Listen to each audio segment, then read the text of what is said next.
Magandang araw mga kapatid.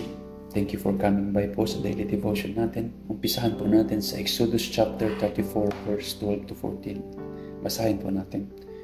Huwag kayong gagawa ng kasunduan sa mga daratnan ninyo roon sapagkat iyon ang magiging patibong na ikakapahamak ninyo.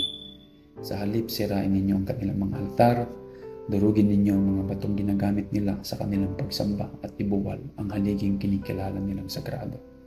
Huwag kayong sasamba sa ibang Diyos sapagkat akong si Yahweh ay mapanibughuing Diyos. Mga kapatid, alalahanin natin na hindi ibig sabihin ng ating Diyos is a jealous God. Is we picture Him like a tyrant na pag nagkasala tayo, kailangan magtago, kailangan matakot.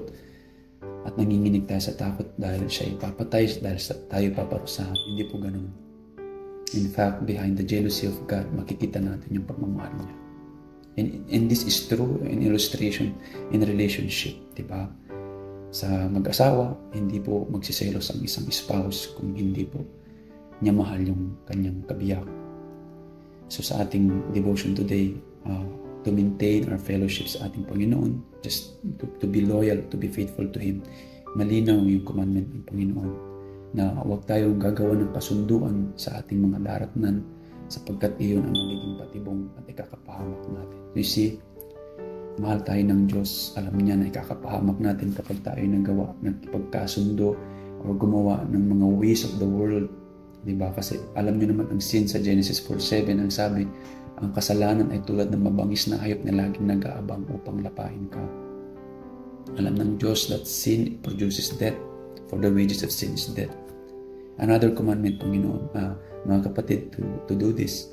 Sabi niya, sa halip sirain ninyo ang kanilang mga altar, durugin ninyo ang mga batong ginagamit nila sa kanilang pagsamba at ibuwal ang mga haliging kinikilala nilang sagrado. It doesn't mean, mga kapatid, na tayo pupunta kung saang simbahan, dudurog ng mga templo nila or anything na mga imahe at rebulto. Hindi po ganun. We are Christians. We're supposed to obey the rules in orderly manner sa government natin. Hindi po tayo yung nagpapasimuno ng gulo. But we're not wrestling against flesh and blood, but on the principalities. This is a spiritual war, mga kapatid.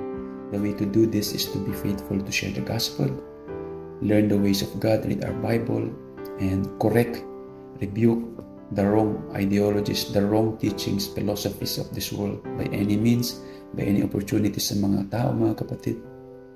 Kailangan nating sabihin sa kanila to tell to them the one true God, the God that He was jealous, the God who loves us, all of us, no exemption. At ang sabi niya, huwag kayong sasamba sa ibang Diyos. Hindi naman ibig sabihin na mayroong ibang Diyos, because pag sinabi natin Diyos, ang Diyos is all-knowing or powerful, and there's only one true God, ang ating Panginoong Diyos, Yahweh, the one true God of Israel.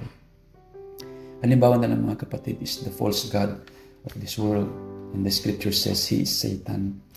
Alam naman po natin yung kapamaraanan ni Satan. One of his tactics is yung he advocate, promote the love of money. Ang sabi ng Bible, we cannot serve two masters. We cannot serve God and mammon. Ibig sabihin pera. Kaya makita nyo yung kung how Satan uses the media, how Satan uses false ideologies and system na promote yung pagmamahal sa pera. Kaya ang mga tao ngayon, makikita natin, hindi natin alam, sinasamba na pala yung pera. Pag hindi ka nakautang, magkukos ng disunity, relationships are broken. Pag hindi naman nakapagbayad ng utang, ganun din, nasisira ang family, ang relationship. At ang mga tao dahil sa pagmamahal at pagsamba sa pera, behind that is Satan. Nasisira ang mga relationship, sinasakripisyo ang pamilya in pursuit of career, in pursuit of money, all about money.